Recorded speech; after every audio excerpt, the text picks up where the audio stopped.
ભાવનગરમાં રથયાત્રા સંદર્ભે રથયાત્રા સમિતિ દ્વારા પોલીસ વચ્ચે સમીક્ષા બેઠક યોજાઈ હતી। સમગ્ર વાત કરવામાં આવે તો ભાવનગરમાં ભગવાન જગન્નાથની રથયાત્રા નીકળવાની છે, તે સંદર્ભે પોલીસ અને રથયાત્રા સમિતિના સંયુક્ત બેઠક યોજાઈ હતી, જે અંતર્ગત સમિતિના મુખ્ય કાર્યકરો અને પોલીસ બેડાના અધિકારીઓ હાજર રહ્યા હતા।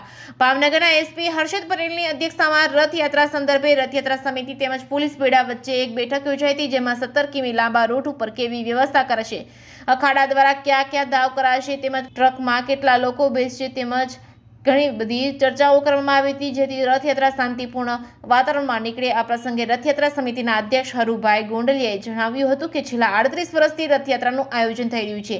28 વર્ષથી શાંતિપૂર્ણ વાતાવરણમાં રથયાત્રા નીકળી છે, તે માટે પોલીસની કામગીરીને સરાહનીય છે।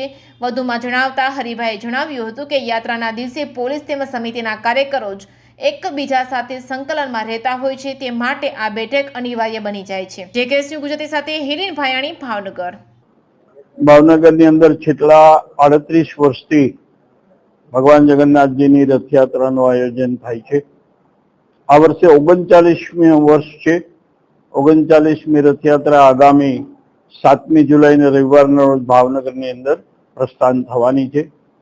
ભાવનગરના રાજમાર્ગો ઉપર 17.5 કિલોમીટર રૂટ પર આ રથયાત્રા જ્યારે પસાર થશે ત્યારે જુદા જુદા વિભાગો સાથે કોમ્યુનિકેશન પણ રથયાત્રા સમિતિનું અને વિભાગોનું થાય, એટલા માટે આ મિટિંગો યોજાતી હોય છે। સૌથી પહેલા પોલીસ ડિપાર્ટમેન્ટ સાથે આ મિટિંગ દર વર્ષે યોજાય છે। પોલીસ તંત્ર અને આયોજન સમિતિ એની વચ્ચેના જે કોમ્યુનિકેશન હોય છે એ ગેપ ન રહે, વ્યવસ્થાની દ્રષ્ટિએ, બંદોબસ્તની દ્રષ્ટિએ એકબીજાના તરફથી, અમારા તરફથી જે કંઈ સૂચનો હોય, ડિપાર્ટમેન્ટ તરફથી જે કંઈ સોલ્યુશન એનું લાવી શકાય એ માટે થઈને આ ચર્ચા વિચારણાના અંતે એ ફાઇનલ કરતા હોઈએ છીએ।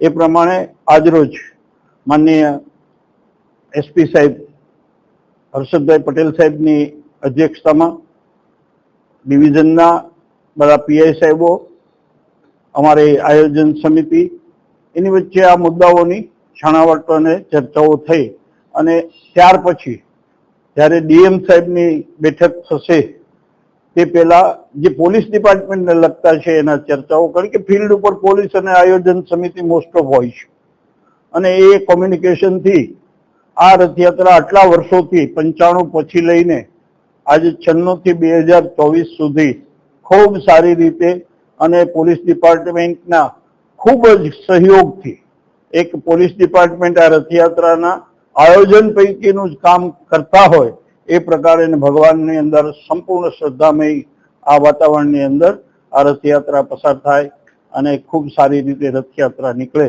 એ માટે આ બેઠક રાખવામાં આવે છે।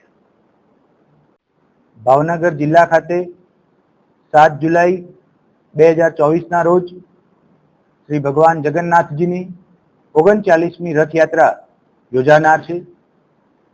આ રથયાત્રાના આગોતરા આયોજન સંબંધે આજરોજ ભાવનગર જગન્નાથજી રથયાત્રા આયોજન સમિતિના અધ્યક્ષ શ્રી હરુભાઈ ગોંડલિયા તથા તેમના તમામ ટ્રસ્ટીશ્રીઓ સાથે ભાવનગર શહેરના પોલીસ અધિકારીઓની એક સંકલન મિટિંગનું આયોજન કરવામાં આવેલું હતું।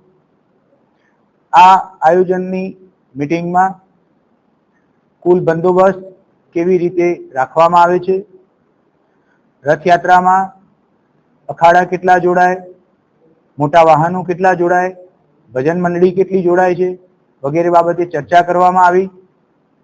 મોટા જે સર્કલ છે, મોટા જે 4 રસ્તા છે, ત્યાં ટ્રાફિક કેટલો સમય માટે રોકી શકાય, ક્યાં ડાયવર્ઝન આપી શકાય અને કેટલા સમય પછી ડાયવર્ઝન ખોલવીએ તો નાગરિકોને કોઈ પણ પ્રકારની અગવડ ન ઊભી થાય, આવા તમામ નાના નાના મુદ્દાઓ વચ્ચે આજે ચર્ચા વિચારણા કરવામાં આવેલી છે।